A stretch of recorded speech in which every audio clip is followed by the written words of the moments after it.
लगातार कल से ही हम बने हुए हैं करगिल वार को लेकर, जो आज रजत जयंती मनाई जा रही है। तो ऐसे में एक अलग सी तस्वीर आपको दिखाने की कोशिश करूंगा। ये जो यहाँ पर आर्टिलरी नज़र आ रही है, आप इसको बोफोर्स कहते हैं। ये हैवी आर्टिलरी मशीन गन इसको कहा जाता है। और बोफोर्स ने 1999 के करगिल युद्ध में बहुत बड़ी उपलब्धि जो है वो हासिल की थी। अलग अलग जो रेजिमेंट्स है, फील्ड रेजिमेंट्स, उनकी तरफ से इस बोफोर्स का इस्तेमाल जो है बहुत सारे फोर्सेस से किया गया था, जिसमें खासतौर से द्रास सेक्टर में इसका इस्तेमाल हुआ था।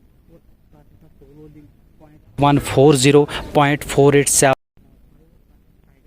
इस बोफोर्स का इस्तेमाल किया गया था। और जो जानकारी इस दी जा रही है कि जो इंटेलिजेंस एजेंसी ने जो आंकड़ा दिया है, उसके अनुसार पाकिस्तानी को इस बोफोर्स की वजह से 737 कैजुअल्टीज़ जो है वो हुई थी, क्योंकि ये जानकारी जो है उस समय के army chief general VP Malik ने जो है वो दी थी कि इस बोफोर्स की वजह से जो इसका इस्तेमाल हुआ था उसमें पाकिस्तानी फोर्सेस को 737 कैजुअल्टीज़ जो है वो हुई थी। तो ख़ास तौर पे आप देख सकते हैं बोफोर्स जो है इसकी वजह से कितना ज़्यादा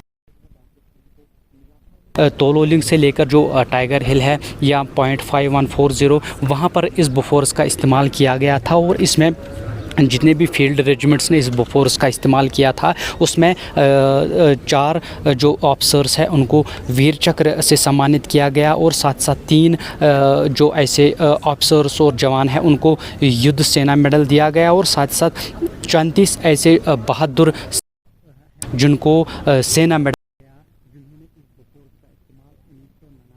युद्ध में किया था, जिसमें बताया यही जा रहा है कि पाकिस्तान को उस समय 737 कैजुअल्टीज़ जो है इस बोफोर्स की वजह से हुई थी। और साथ ही साथ ये भी जानकारी मिल रही है कि बटालिक सेक्टर और काकसार सेक्टर में भी इसका इस्तेमाल किया गया था। और वहाँ पर 44,000 शेल्स जो है इस बोफोर्स की वजह से जो है वो इस्तेमाल की गई थी। और पूरी तरीके से पाकिस्तान को इस बोफोर्स की वजह से जो है काफ़ी ज़्यादा नुकसान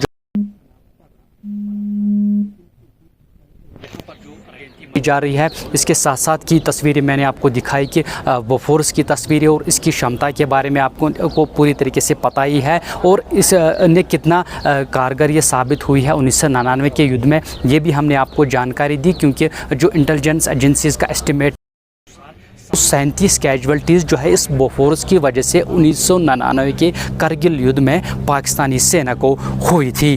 Rohail Bashir, Sudarshan news, Kargil war memorial, Dras.